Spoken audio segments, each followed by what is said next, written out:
everybody. My name is Kathy Justice. I'm the Director of Education for the Wolf River Conservancy.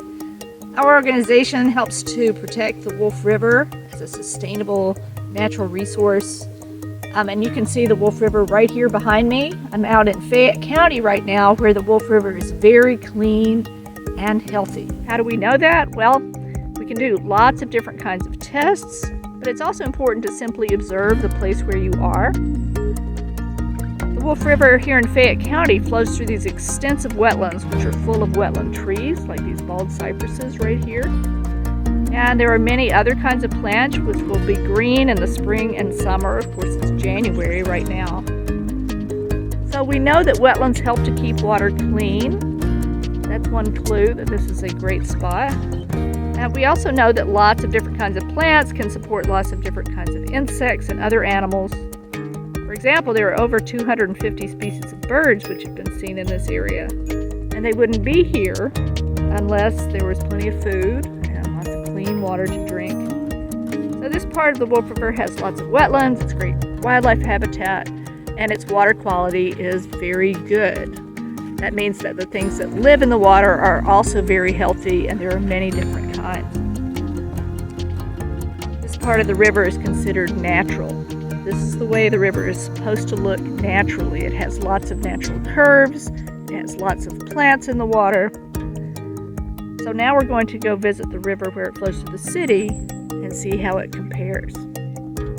Now we are at the Wolf River Greenway in East Memphis, and I'm going to show you what the Wolf River looks like from a bridge over the river, the Greenway. I'll start walking. Let's look at the river from this spot right here. Like I said, back in the 60s, people channelized this part of the river, and I bet you can see how straight it looks. Kind of like a big, wide ditch. Can you see how high the banks are on either side? And do you see some trees down in the water? So when the bank erodes, then of course the trees are also going to fall into the water. When the river is really high like this, that it's very dangerous for anyone to be on the river in a boat or not in a boat. It could be very, very dangerous because of all those trees underwater, and also because the water's going fast. People have gotten tangled up in the trees that are underwater. I also said that the wetlands had been drained by this channelizing of the river, so you can see how much lower the river is than the banks, and that's just not true out where the river was left natural. Let's look at the other side for comparison.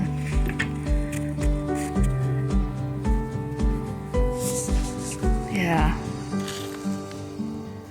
Look how straight it is. Lots of erosion going on right now. I'm at a spot really close to Germantown Parkway where there's a sign that I wanted you to see.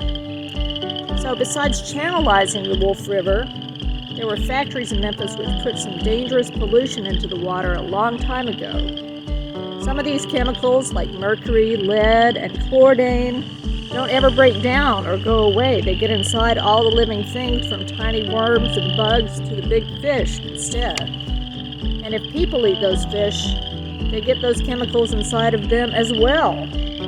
That can be really bad for their health, and that's why we have these warning signs along the Wolf River. But that's only in the city part of the river, on the urban Wolf River. Okay, let's talk a little bit about how people test water quality. Every day all over the country and the world, there are people testing the quality of water to make sure it's safe for people and for other living things, like the fish, for example. There are two important types of water quality tests. One group of tests, like these right here, check for chemical and physical information such as pH and temperature. You might use one of these someday. This is really for students. It has some simple tests which can measure for some of those things. Here's a tool right here. This is called a Secchi disc. This measures how much light can pass through the water or how clear it is. Here's some more chemical tests and a little chart. Those chemicals change the water to different colors, and then you can get a reading by comparing those colors against this chart right here. Another type of testing involves looking at the living things in the water. Here's some illustrations of some of those little things, mainly little like baby insects and other little invertebrates, which give us clues about water quality. And over here is a dip net. That's just one very simple tool for collecting some of the things that live in the water. Then we put them in a bucket and then pour them into a white pan usually, or a laboratory pan, so that we can look at them easily and figure out what they are. So these are just some of many different kinds of equipment that are used for testing water quality. Some of them are very fancy and expensive, the professionals use, but I just wanted to give you an idea of what's involved in water quality testing. Every level of government has somebody who tests for water quality because it's very important to all of us. I am at the Wolf River where it flows through Memphis. You can see that it is very high and fast right now. What I wanted to show you is that it looks like some people have been down here having a good time, right? Relaxing, having a good time. Unfortunately, some of those folks leave their trash behind.